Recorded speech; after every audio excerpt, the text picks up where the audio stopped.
प्राचीन भारतीय इतिहास की सीरीज में आज जिस टॉपिक पे हम चर्चा करने जा रहे हैं वो decline of the Buddhism and the contribution of the Buddhism in India, इस पे करने जा रहे हैं। और मैं डेली कोशिश करूँगा कि एक दो वीडियो आपके इतिहास पे डालूँ और हम प्राचीन, मध्यकालीन, आधुनिक इस क्रम में लेकर चलेंगे।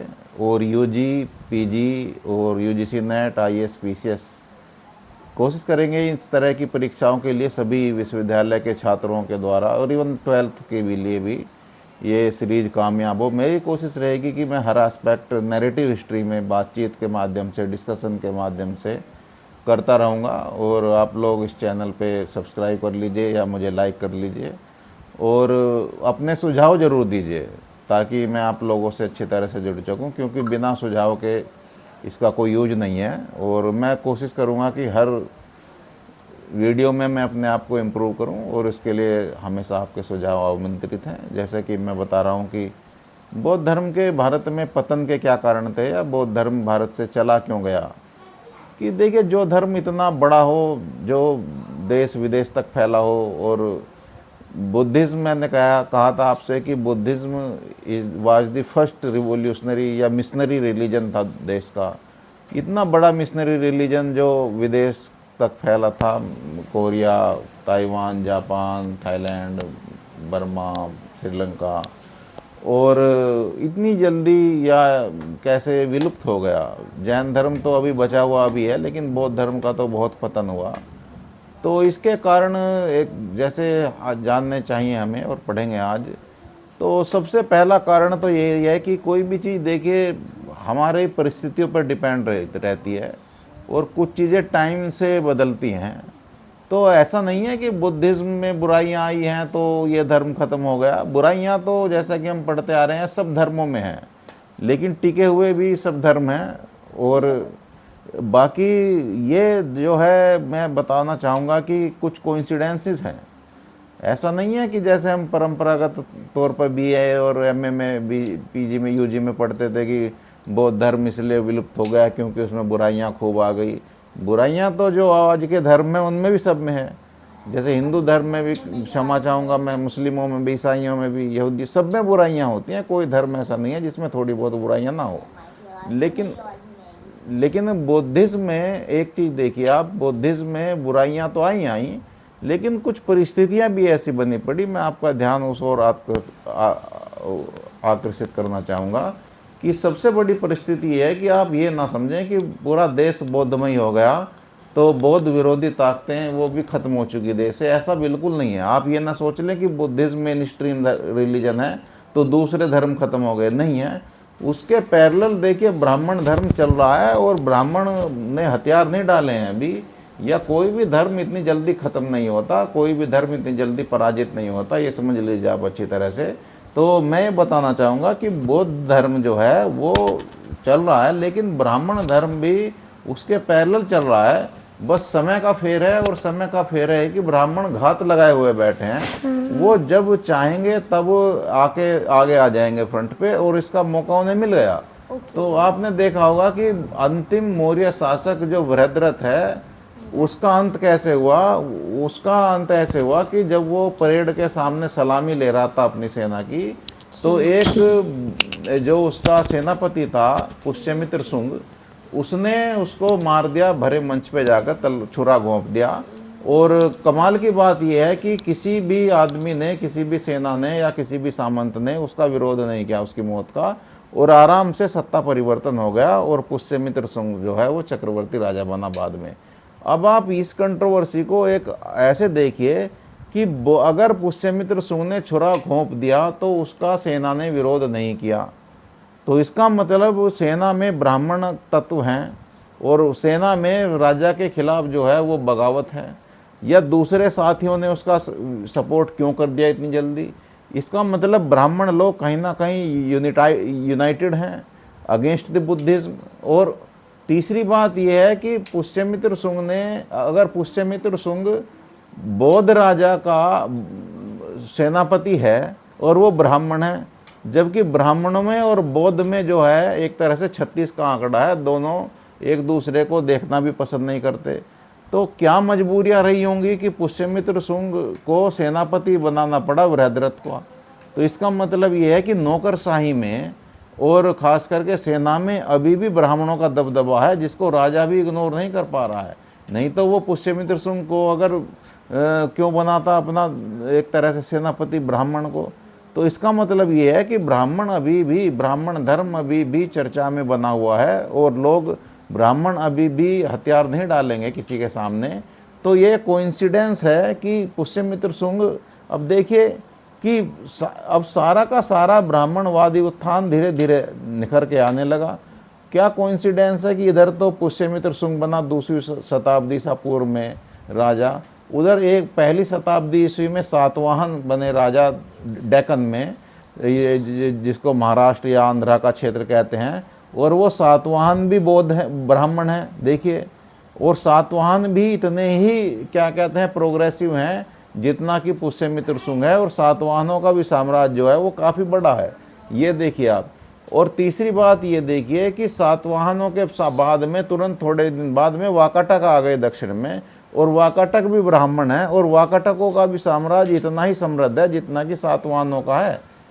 तो अब ये कोई कोइंसिडेंस नहीं है, इसका मतलब ब्राह्मण धर्म दक्षिण में बराबर फैल रहा है वो, और वो बुद्धिज्म से भी ज़्यादा फैल रहा है। बस फ़र्क ये है कि उनका नेतृत्व करने वाला कोई अभी आगे नहीं आ रहा है, और जैसे ही उसने नेतृत्व करा इनका, वो धीरे धीरे आगे आ गए, और आगे आने के बाद में उन्होंने जो है सत्ता हथिया ली। अब देखिए किसी भी धर्म को प्रचार करने के लिए सत्ता जो है वो बहुत बड़ी चीज़ है माय डियर स्टूडेंट्स। अगर सत्ता आपका साथ नहीं देगी तो आपका धर्म खत्म हो जाएगा। बौद्ध धर्म का जो एक तरह से इमर्ज हुआ है, बौद्ध धर्म फैला इसलिए है क्योंकि सत्ता ने उसका साथ दिया। बिम्बिसार, अजातशत्रु, उधर न जाने कितने मिनेंडर, और उधर क्या कहते हैं कुषाण, उधर तो उन्होंने साथ दिया।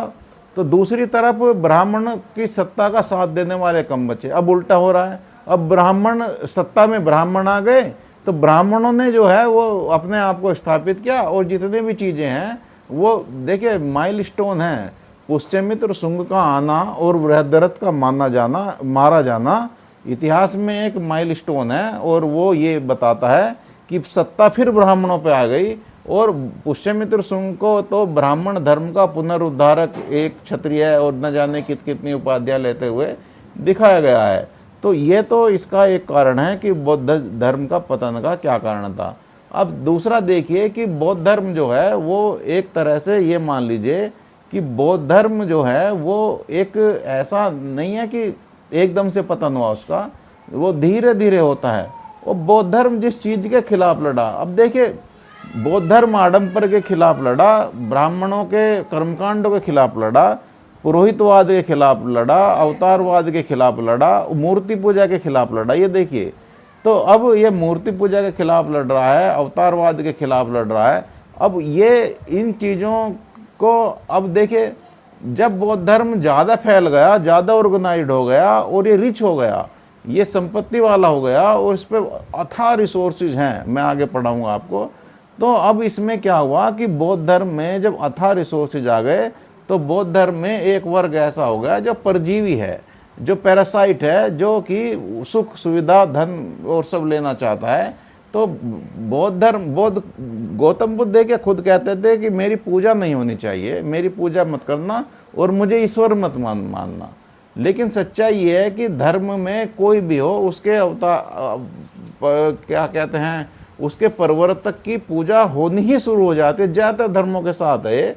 तो अब जब गौतम बुद्ध की पूजा शुरू हो गई, और गौतम एक तरह से जो पहला धर्म है हीनयान और फिर दूसरा धर्म है महायान। तो जब तक हीनयान था जब तक तो सब ठीक चल रहा है, जब तक तो उसमें आडंबर नहीं है, ना उसमें लग्जरी है, ना उसमें एलिटिसिज्म है, ना उसमें सभ्रांतावाद है। लेकिन जैसे ही महायान आया तो महायान के आते ही साहब क्या हुआ कि बौद्ध धर्म में वो शुरू हो गया मूर्ति पूजा, और बुद्ध की मूर्ति हो गई। बोधित्सव आ गए जो अपने आप को बुद्ध के बराबर मानते थे। और बोधित्सव कुछ नहीं है, अप्रत्यक्ष रूप से अवतारवाद या मूर्ति पूजा का ही रूप है। और इसमें भी वो चीज़ आ गई जो ब्राह्मण तंत्रवाद, देखिए तंत्र मंत्र आ गए। अब पूरा एक महायान में तंत्रवाद या वज्रयान एक संप्रदाय है, और वज्रयान या तंत्रवाद जो है पंचमकार, मांस, मत्स्य, मुद्रा, मैथुन और मदिरा, इन 5 चीज़ों की ये पूजा करते हैं।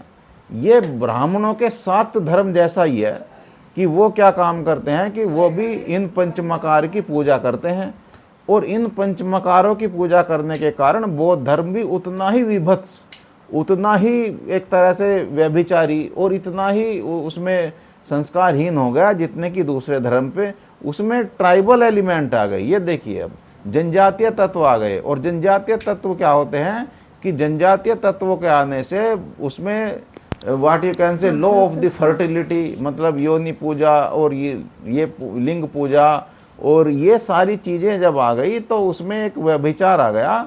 और ये भी कहा जाता है कि कुछ लोग इसे महिलाओं का बौद्ध धर्म में आना भी मानते हैं, लेकिन मैं ऐसा नहीं मानता। महिला बौद्ध धर्म में आने से पतन का कोई दूर दूर तक इसका संबंध नहीं है, लेकिन इतना ज़रूर है कि वज्रयान के आने से जो बौद्ध धर्म की जो एक इमेज थी वो गिरी, और इमेज गिरने के कारण फिर उसका ये हुआ कि उसके प्रति लोगों का जो सम्मान था, समानता। अब देखिए, एक चीज़ और है, मैं बताऊं आपसे, सच्ची बात यह है कि बौद्ध धर्म कमज़ोर कहाँ पड़ता है कि आप जिस विजन को लेके चले हैं वो आपका विजन है समानता और स्वतंत्रता और न्याय, ये चीज़ों को लेकर गौतम बुद्ध चले हैं। लेकिन मैं एक चीज़ बताऊंगा, डीप में जाएं अगर, तो गौतम बुद्ध ने ये चीज़, इसको मध्यम मार्ग भी या मिडिल पाथ भी कहा जाता है, लेकिन गौतम बुद्ध ने ये चीज़ शुरू तो कर दी, लेकिन गौतम बुद्ध ने ये चीज़ शुरू कर दी, लेकिन गौतम बुद्ध खुद इस पे एक मॉडरेट रवैया रखते थे। उन्होंने सिरे से खंडन नहीं किया इन चीज़ों का, अस्पृश्यता का, अनटचेबिलिटी का, दासता का। अब गौतम बुद्ध जो है वो माहौल को देख के, सिस्टम को देख के बात करने वाले आदमी हैं। जैसे उसके किसी भी चीज़ पे उनके क्रांतिकारी विचार नहीं है, मध्यम विचार हैं। जैसे आप देखिए कि गौतम बुद्ध ने खुल के दास प्रथा का कभी विरोध नहीं किया, ना इसके खिलाफ बुलंद आवाज़ उठाई, बस इतना कहा कि ये प्रथा बुरी है। लेकिन अब संघ में जो है, ये देखिए, संघ में दासों का प्रवेश वर्जित है, क्योंकि वो खुद मानते हैं कि दास मालिक के अधीन है। अगर संघ में दास का प्रवेश वर्जित है तो इसका मतलब वो दास को मानते हैं कि दास गुलाम है और दास जो है वो इन्फीरियर है, और दास मुक्ति के लिए बुद्ध जो है चुप है। तो गौतम बुद्ध कुछ मुद्दों पर चुप्पी साध जाते हैं, जो कि गलत है। आपको अगर सामाजिक परिवर्तन करना है इस देश का पूर्णतः, तो उन मुद्दों पर चुप्पी नहीं साधनी है। ऐसे ही गौतम बुद्ध जो है महिलाओं पे चुप्पी साध जाते हैं।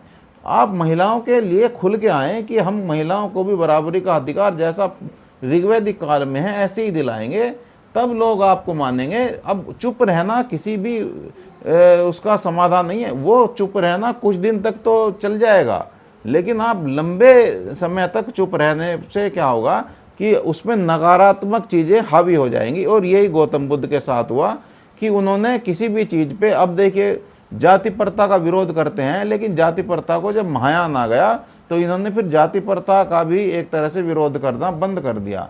और इसी तरह से इसमें एक दो चीज़ें और हैं कि वैश्यावृत्ति का विरोध करते हैं, लेकिन बाद में क्या हुआ कि वैश्यावृत्ति इतनी आ गई देश में कि मौर्य काल तक, गुप्त काल तक, और ये सब वैश्यावृत्ति जो हैं वो चलती रही हैं। तो कुप्रथाओं पे बोलना है आपको, अनटचेबिलिटी पे कुछ नहीं कहा देखे ज़्यादा, जबकि एक सेक्शन सोसाइटी में हमेशा ऐसा रहा है। अब देखिए, डिप्राइव्ड्स जो हैं वो 70-80% रहे हैं इंडियन सोसाइटी में, आज भी हैं डिप्राइव्ड्स लोग जो हैं, जिसका मतलब ये है कि जो बहुत ही ज़्यादा गए गुजरे हैं, जिनकी दीनहीन दशा है, उनकी परसेंटेज समाज में ज़्यादा होती है एलिट से, अभिजात से। अब ये देखिए कि गौतम बुद्ध सिरे से नकारते हैं जाति प्रथा को, लेकिन वो अस्पृश्यता के खिलाफ खुल के ज़्यादा नहीं बोलते। और यही कारण हुआ कि जो अस्पृश्य इस उम्मीद से के साथ बौद्ध धर्म में जुड़े हैं कि हमें मुक्ति मिलेगी, या दलित या दास या वैश्याएँ, उन्हें मुक्ति नहीं मिली। और ये सिस्टम जो है वो ऐसे ही चलता रहा जैसा पहले था।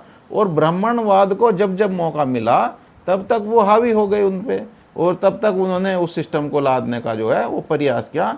तो मैं यही कहना चाहूँगा कि you should be very clear about your ideas, mainly about the social ideas.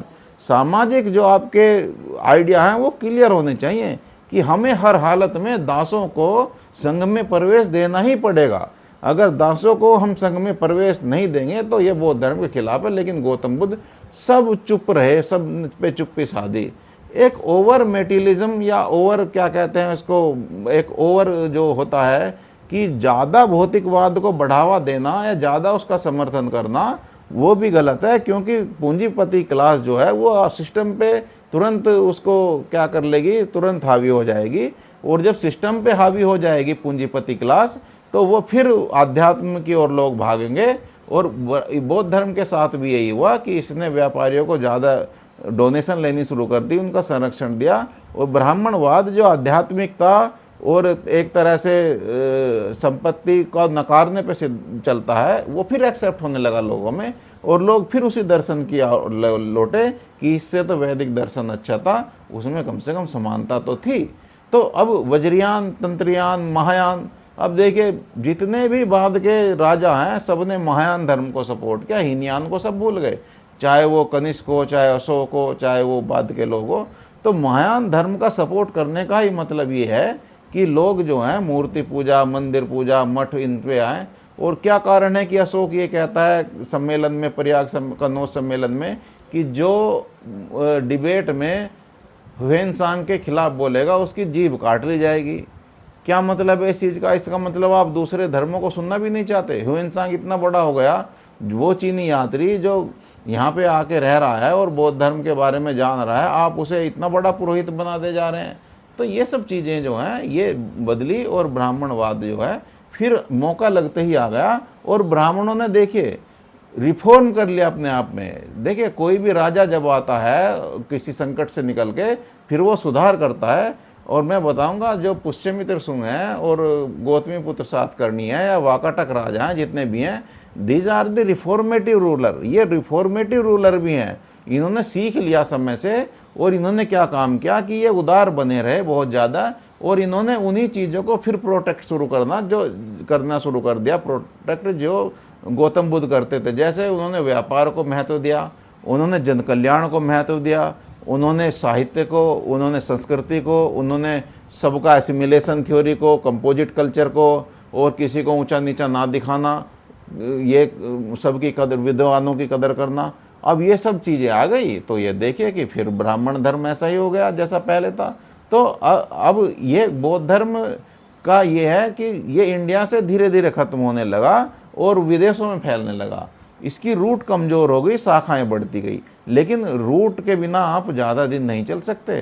Root इतनी इम्पोर्टेंट होती हैं कि आप रूट को तो चाहिए ही। तो ये कारण है कि भले ही विदेशों में कमज़ोर हो जाता बौद्ध धर्म, लेकिन देश में मजबूत होना ये ज़रूरी था।